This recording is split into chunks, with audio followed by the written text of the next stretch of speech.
Já abre a Bíblia aí em Lucas 8 e continue de pé.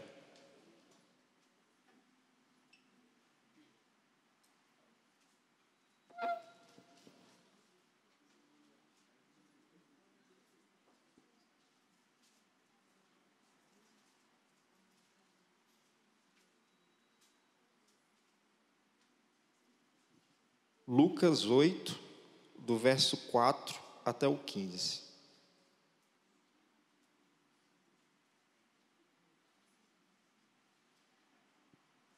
Amém? Todo mundo encontrou? Quem não tiver Bíblia, pega a cola aí com um coleguinha. Amém. Afluindo uma grande multidão e vindo ter com ele gente de todas as cidades, disse Jesus por parábola: Eis que o semeador saiu a semear, e ao semear, uma parte caiu à beira do caminho, foi pisada, e as aves do céu a comeram.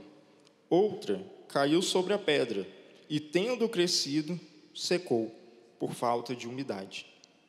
Outra caiu no meio dos espinhos, e estes, ao crescerem com ela, a sufocaram. Outra, afinal, caiu em boa terra, cresceu e produziu a 100 por um. Dizendo isso, clamou: Quem tem ouvidos para ouvir, ouça. Verso 9. E os seus discípulos o interrogaram, dizendo: Que parábola é esta? E respondeu-lhe Jesus: A vós outros é dado conhecer os mistérios do reino de Deus. Aos demais fala-se por parábolas, para que vendo não vejam e ouvindo não entendam. Este é o sentido da parábola. A semente é a palavra de Deus. A que caiu à beira do caminho são os que a ouviram. Vem a seguir o diabo e arrebata-lhes do coração a palavra, para não suceder que, crendo, sejam salvos. A que caiu sobre a pedra são os que, ouvindo a palavra, recebem com alegria. Estes não têm raiz, creem apenas por algum tempo, e na hora da provação se desviam. A que caiu entre espinhos são os que ouviram e no decorrer dos dias foram sufocados com os cuidados, riquezas e deleites da vida. Os seus frutos não chegam a amadurecer. A que caiu na boa terra são os que, tendo ouvido de bom e reto coração, retêm a palavra. Estes frutificam com perseverança. Senhor, obrigado por esta palavra, Deus. Obrigado por essa noite, por cada um que o Senhor direcionou até a sua casa, Pai. Em nome de Jesus, fale conosco somente aquilo que o Senhor quer falar, Pai. Que deste altar não saia nada, Senhor, nada de desacordo com a tua palavra. Em nome de Jesus. Amém. Agora pode se assentar.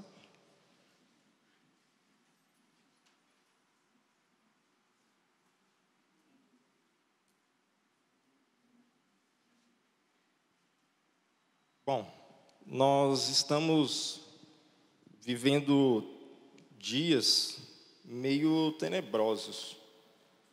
Não sei se vocês concordam comigo. Parece que a impressão que eu tenho é que cada dia que se passa, as pessoas elas estão meio que fugindo da igreja. Não estou falando da nossa, estou falando de igreja no geral. Eu não sei se essa é uma impressão só minha ou se mais alguém tem. Parece que, não sei, de alguma forma a igreja ela não está tão atrativa como é o mundo lá fora.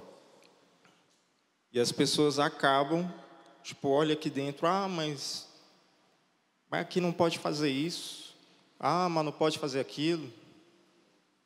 E aí, por algum detalhe, alguma circunstância, as pessoas acabam decidindo sair da igreja, acabam decidindo sair daqui de perto de Deus, porque o mundo ele está mais atrativo do que a igreja. E lendo essa passagem aqui, eu consegui identificar algumas pessoas dentro da igreja. E eu quero nessa noite compartilhar com vocês, e eu quero que você tente identificar onde você se encontra, aqui no meio desses versículos.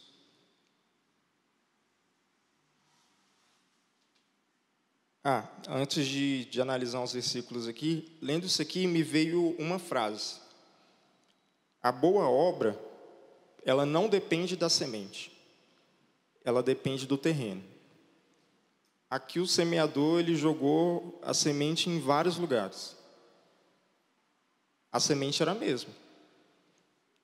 Mas dependendo do terreno, ela cresceu ou ela morreu.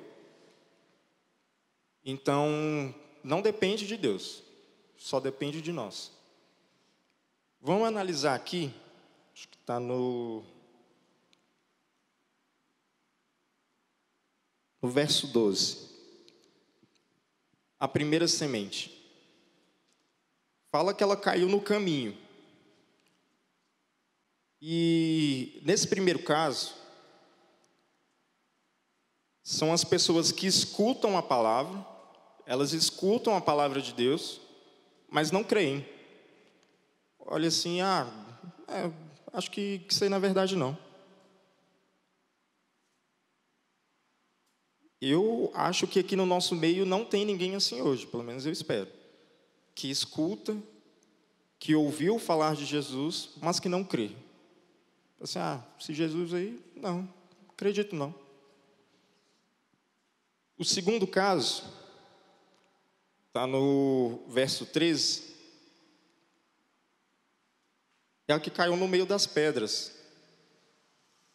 Aqui, eu já comecei a identificar algumas pessoas aqui dentro da igreja, ou que já passaram aqui dentro da igreja. E o nosso foco dessa noite não é falar daqueles que não creem, mas é falar daqueles que creem. No segundo caso, foi o das pedras, caiu no meio das pedras. Esses creram, ouviram a palavra de Deus, falaram assim, eu acredito nisso aí. Mas, creram por pouco tempo. Deixa eu pegar aqui o termo certinho. E na hora da provação, se desviam. São aqueles que, Senhor, até chega aqui no altar, aceita Jesus, mas a primeira dificuldade que passa, o primeiro aperto que passa, eles desistem. Falam assim, acho que isso aqui não é para mim, não. Na versão da linguagem de hoje, no lugar de provação, está tentação. Na primeira tentação que passam, eles abandonam. Eles abandonam a fé, abandonam a Deus, abandonam a igreja. Eu acho que vocês devem conhecer alguma pessoa nessa situação. Eu conheço várias que creram, falaram assim, não, eu acredito, Jesus é o Salvador, Jesus que Ele veio para mudar tudo, mas aí no primeiro desafio que passou, falou assim, não, acho que Jesus não é tudo isso não. Isso aqui não é para mim, aqui dentro não é para mim não, vou voltar para onde eu estava. E é interessante que quando você vai conversar com alguém fora da igreja, eu não vou chutar o dado, porque eu não tenho esse dado, mas eu afirmo sem dó, a maioria que está fora da igreja fala que acredita em Deus. Se você chegar no meio de uma balada hoje, aí está lá alguém tomando todas lá, você acredita em Deus? Não, acredito. Parece até que virou moda acreditar em Deus. Todo mundo acredita em Deus. São poucos que falam assim, não, Deus não existe. Não, mas eu não acredito não. São poucos. Eles podem até não acreditar da forma que nós acreditamos, mas eles acreditam que tem um Deus. Tipo, não, Deus existe. E chegamos aqui no terceiro caso, que é o caso que mais me preocupa e que talvez seja aonde você se encontra hoje. Eu realmente espero que não. Verso 14. A que caiu entre espinhos são os que ouviram, e no decorrer dos dias foram sufocados com os cuidados, riquezas e deleites da vida. Os seus frutos não chegam a amadurecer. Terceiro caso é o que está no meio dos espinhos. Esses creram, mas não dão frutos. Aqui não fala que... Cadê? Aqui não falam que eles se desviaram da igreja, não. O que fala que saiu da igreja, que se desviaram, foi quem ficou no terreno da pedra. Ao meu entender, esses aqui que não dão frutos, a maioria estão aqui dentro da igreja. Eles creram, mas não dão frutos. Foram sufocados pelos prazeres da vida. Infelizmente, eu acho que com esse meu tempo como líder de jovens, quando eu li isso aqui, eu falei, vixe, talvez a maioria dos nossos jovens esteja aqui nesse caso. Eles estão dentro da igreja, às vezes até aqui no altar, cantando, ou pregando, ou dançando, ou levando uma peça, ou estão em algum ministério, estão participando de alguma coisa, mas eles não dão frutos. Ao olhar humano, parece, caramba, fulano é perfeito. Tipo, eu não estou acusando ninguém.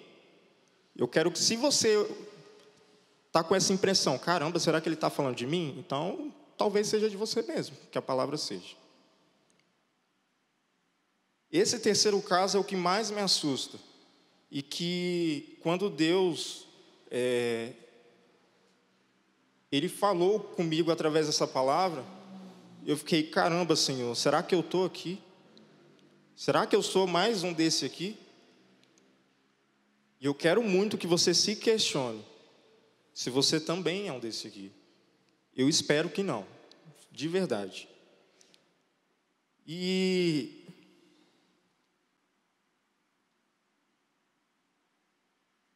hoje, o mundo parece que está tão difícil para a nossa juventude, que eu acho que antigamente era mais, não que mais fácil, né? Mas tinha uma certa facilidade da galera continuar firme na igreja. Porque hoje, para o jovem continuar firme na igreja, se não tiver o louvor perfeito, mas se não tiver uma boa iluminação, se não tiver tal cantor na igreja, quem é que vai pregar? É fulano? Não, então fulano não. Tem que ser pregador famoso, tem que ser isso, tem que ser aquilo, tem que estar acontecendo algum evento grande, vamos lá para o estádio lá para tirar a foto com o chinelo para cima. Porque no momento em que nós paramos, tipo, não é conferência, não é coisa grande, a gente vai se reunir para ler a Bíblia. Não, mas eu estou ocupado.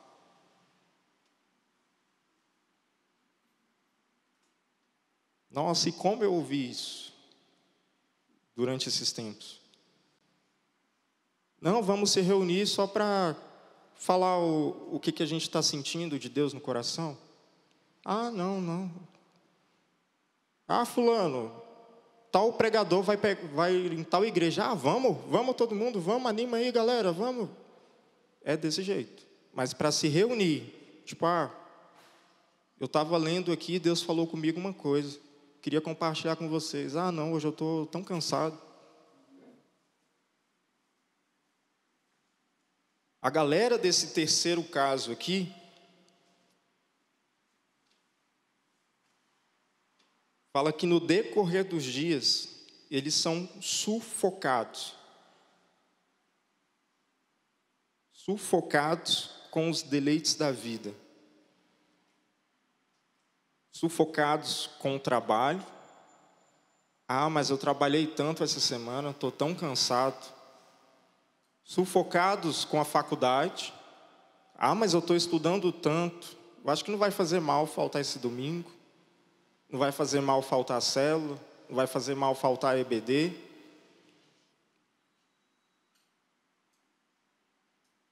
É tanta coisa acontecendo ao mesmo tempo conosco. Tanta coisa, é tanta informação. Que é trabalho, é faculdade, é escola. Aí vai ver, você tem que fazer isso, tem que fazer aquilo lá, não sei o quê. Ah, eu estou estudando para isso, é para aquilo lá, para entrar num bom concurso, para entrar na faculdade. Ok, tudo isso é válido e você tem que correr atrás mesmo. Mas o que você não pode é usar isso como desculpa. O que nós estamos fazendo hoje é usar isso como desculpa. Tipo, ah, Deus, o Senhor sabe, estou tão cansado essa semana, estou tão cansado esse mês. Quando você vai ver, passou mais um ano e você não fez nada. Ah, Deus, esse ano eu estou tão cansado. Se você não sabe, eu vou te dizer agora. Sabe quanto você vai descansar? Só quando você morrer.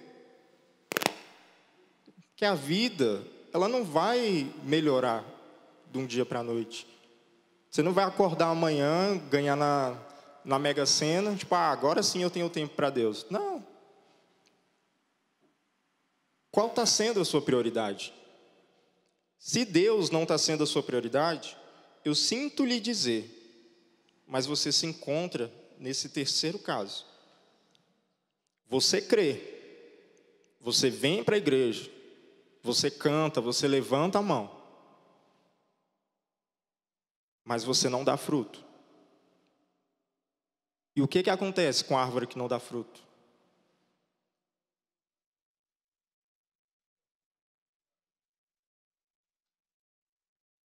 A árvore que não dá fruto, ela é cortada e lançada no fogo.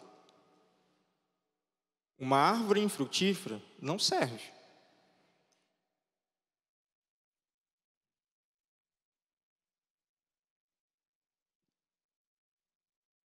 E uma das razões para que o nosso foco esse ano seja realmente a palavra é justamente esse. Porque eu creio que conforme nós vamos lendo, nós vamos entendendo, vamos conhecendo a Deus, e ao conhecer a Deus, nós vamos nos conhecendo e vemos quão falhos e tudo aquilo que nós temos feito de errado com Ele. Muitos acham que, tipo, ah, Deus, me manda a vontade de te buscar. Não é assim. Você começa a buscar, e a sua busca vai te dando mais desejo ainda de buscar a Deus. Tem que partir de você. Ah, Deus, eu quero ser cheio. Ele, não, eu também quero que você seja cheio. Tá, mas e aí? Eu, tipo, ah, Deus, me enche aqui. Aí você fica sentado no banco da igreja durante 10 anos. Me enche aqui, Deus. Aí você senta. Ele vai te encher assim? Eu acho que não. Ele até pode, porque ele é Deus. Mas eu acho que não.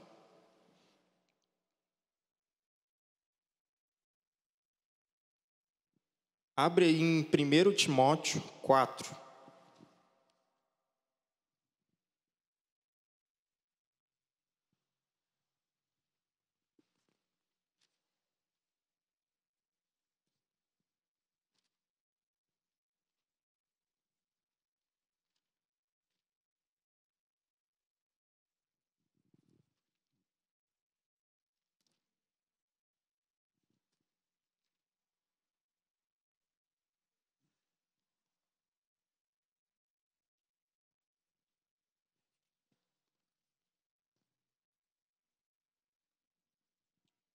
1 Timóteo 4, verso 1 e 2.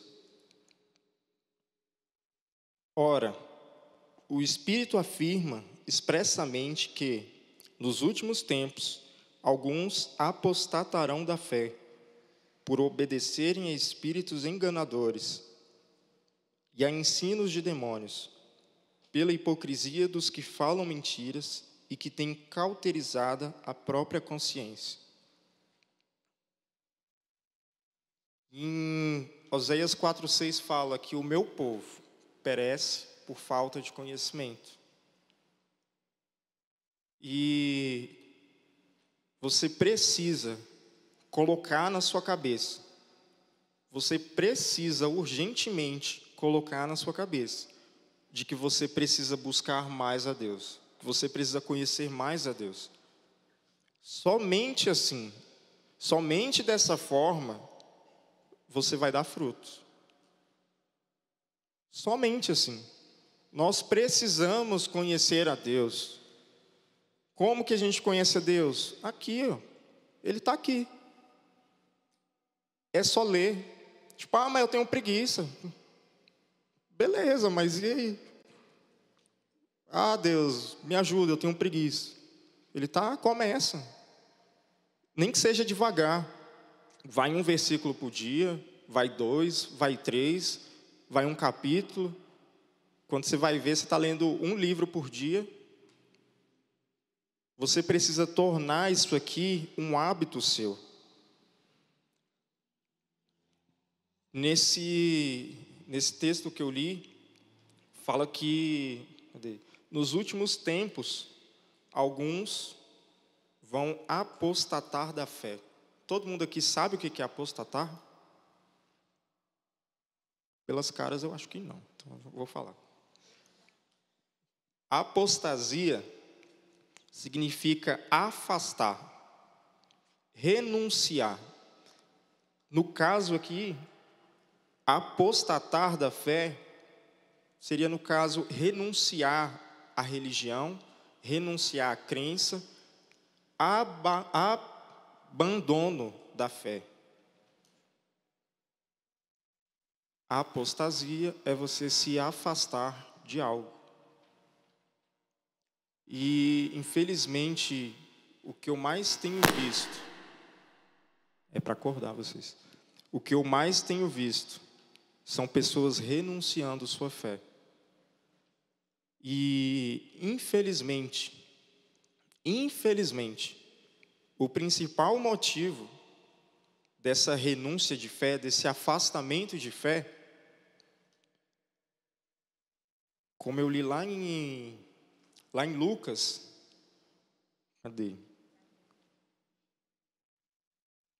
é porque as pessoas elas estão sendo sufocadas. As pessoas estão sendo sufocadas pelos prazeres da vida. O principal motivo de jovens, de às vezes até homens e mulheres casados,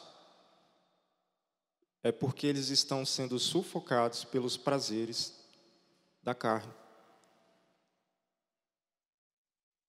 E é tão triste que às vezes a gente abre mão de tudo aquilo que Jesus fez por nós, tudo aquilo que Ele está fazendo e tudo aquilo que Ele vai fazer, por um simples momento de prazer. Chega a ser para mim algo ridículo. Como que nós, depois de tudo que Jesus fez, como que nós temos coragem de abandoná-lo por um momento, por uma situação, às vezes por uma pessoa, às vezes por um trabalho, às vezes por uma faculdade. Como nós temos abrido mão de ter uma vida com Cristo por coisas tão fúteis, tão fúteis, tão fúteis. Olha aí para essas cadeiras vazias do seu lado.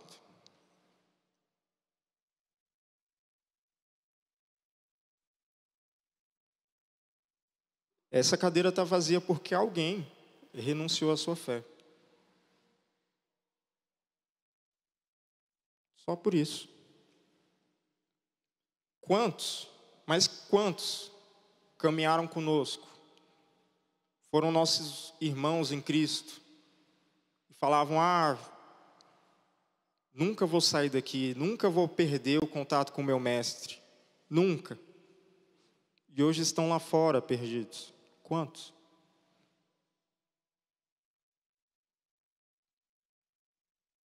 E a palavra que eu tenho para essa noite, e o que eu quero que você guarde, é que não deixe que os prazeres deste mundo, ele sufoque a sua fé.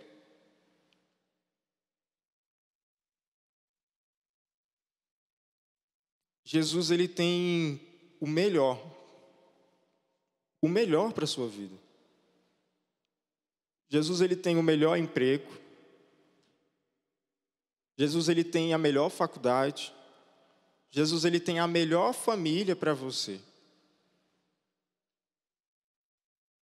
Mas o que acontece é que a gente fica tão entusiasmado com algumas coisas tão banais da vida, que nós abrimos mão de tudo para viver um momento, uma situação.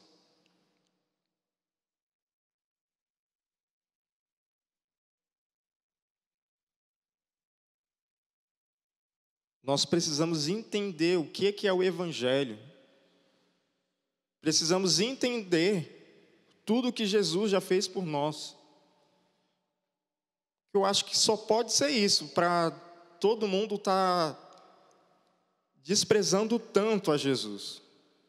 Porque, cara, quando você entende o que Ele fez por você, você olha assim, pode vir o que for. Pode vir o homem, a mulher que for. Pode vir circunstância que for, eu não saio de perto do meu mestre.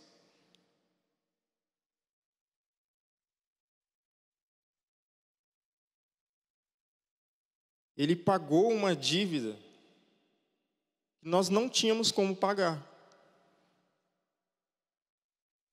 Imagina, a Jesus, ele sentou cara a cara contigo, olhou bem no fundo dos seus olhos e te pergunta, fulano, você tem como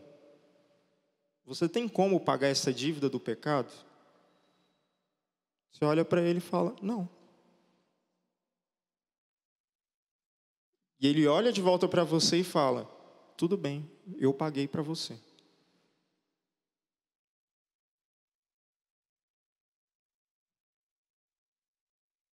Primeiro Timóteo 4, verso 11. Ordena e ensina essas coisas. Ninguém despreze a tua mocidade. Pelo contrário, torna-te padrão dos fiéis na palavra, no procedimento, no amor, na fé, na pureza. Até a minha chegada, aplica-te à leitura, à exortação, ao ensino. Não te faças negligente para com o dom que há em ti, o qual te foi concedido mediante profecia, com a imposição das mãos do presbitério. Medita essas coisas, e nelas ser diligente, para que o teu progresso a todos seja manifesto. Tem cuidado de ti mesmo e da doutrina. Continua nesses deveres, porque fazendo assim, salvarás tanto a ti mesmo como aos teus ouvintes. Ninguém despreze a tua mocidade. Tipo, mas eu sou novo demais. Mas eu não sei falar. Mas eu não sei cantar. Eu não sei fazer isso, eu não sei fazer aquilo. É tudo desculpa isso aí. Tudo desculpa. São as mesmas desculpas que eu continuo tentando usar para mim mesmo. Tudo desculpa. Cara, não importa se você é novo, não importa se você tem 10 anos, 5 anos, se você tem 70 anos, não importa. Jesus, ele quer te usar.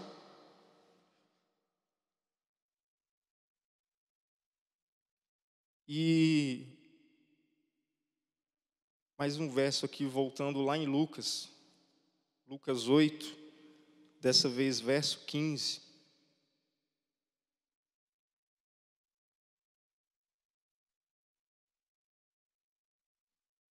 Ou foi mal, Gabriel?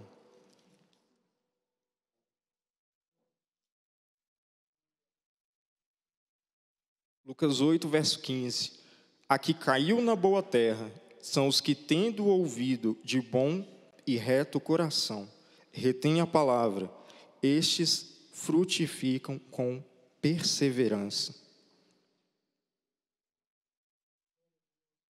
Eu quero que todos nós sejamos esse último caso.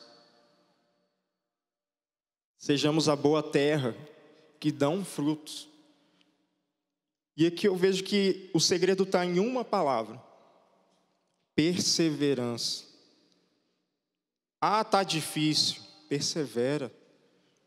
Ah, mas eu quero fazer isso. Ah, eu quero fazer aquilo. Persevera. Ah, mas o mundo ele é tão atrativo, e é mesmo, mas persevera. Continua firme aqui dentro. Não se desvie por coisa tão pouca. Não abra mão do seu chamado, não abra mão do seu ministério. Persevere. Jesus ele pagou um alto preço pela sua vida. E o diabo ele só quer te destruir. Pagou uma dívida que nos levaria à morte. E olhando para mim mesmo, eu acho que o que falta muito em mim com essa atitude de Cristo é gratidão. Nós somos tão ingratos por aquilo que Jesus fez na cruz conosco. Somos mais tão ingratos. Ele nos resgatou. E aí, na primeira oportunidade, a gente vai lá e peca contra Ele. O pior é quando você peca, continua no pecado e fala: ah, não, Deus, daqui a pouco eu saio.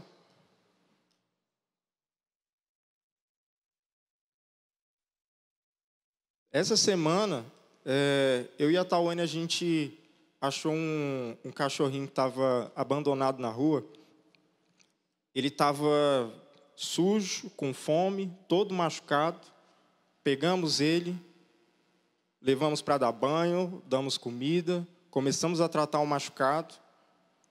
E é tão engraçado que em um dia com o cachorro, que eu estava cuidando do cachorro, não sei, parece que havia uma gratidão tão grande no cachorro que ele ficava me seguindo para todo canto.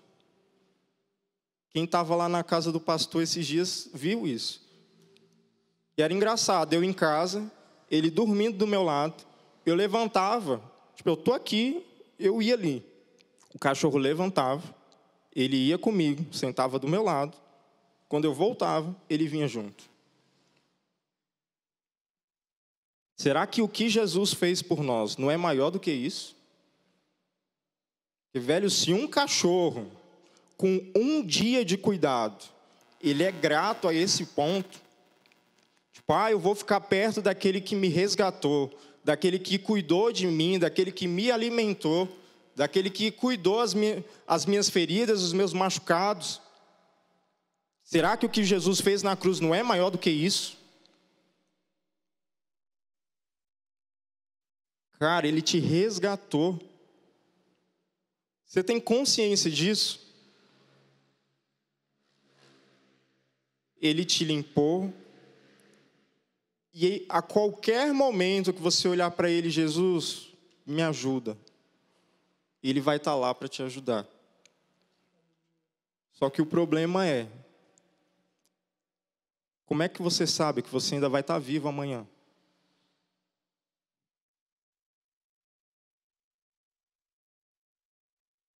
Eu espero que não seja esse o caso. Mas essa noite pode ser a sua última noite.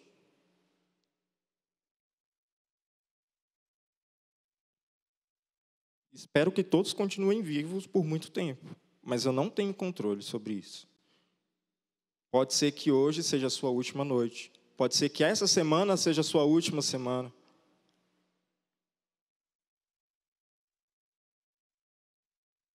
Precisamos nos arrepender. E o que nos impede de chegar ao nível de arrependimento é o nosso orgulho. É falar, não, Deus, eu não preciso disso não, o Senhor sabe. O Senhor conhece meu coração. Conhece. Mas você precisa falar. Você precisa falar com Ele. Falar, Senhor, eu estou errando nisso aqui, eu preciso de ajuda, Pai. Senhor, eu não estou conseguindo te buscar o mínimo que eu preciso. Senhor, me ajuda nisso. Pai, eu tenho pecado contra ti em tal coisa. Ele precisa ouvir isso de você.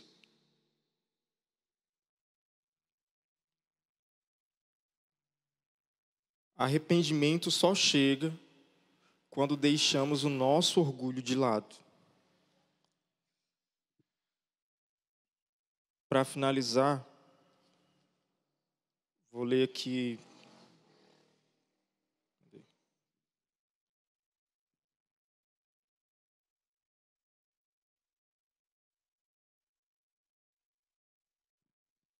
Apocalipse 3, verso 10. Porque guardaste a palavra da minha perseverança, também eu te guardarei da hora da provação, que há de vir sobre o mundo inteiro, para experimentar os que habitam sobre a terra. Venho sem demora, conserva o que tens, para que ninguém tome a tua coroa. Ao vencedor, falo-ei coluna no santuário do meu Deus, e daí jamais sairá. Gravarei também sobre ele o nome do meu Deus, o nome da cidade do meu Deus, a nova Jerusalém, que desce do céu, vindo da parte do meu Deus, e o meu novo nome. Quem tem ouvidos, ouça o que o Espírito diz às igrejas. Quem tem ouvidos, ouça. E Ele está falando contigo nessa noite. Não abra mão daquilo que você tem com Deus, daquilo que você tem com seu Criador, por coisas tão banais nesse mundo. Porque é isso que vai te tirar da presença dEle. É isso que vai sufocar a sua fé.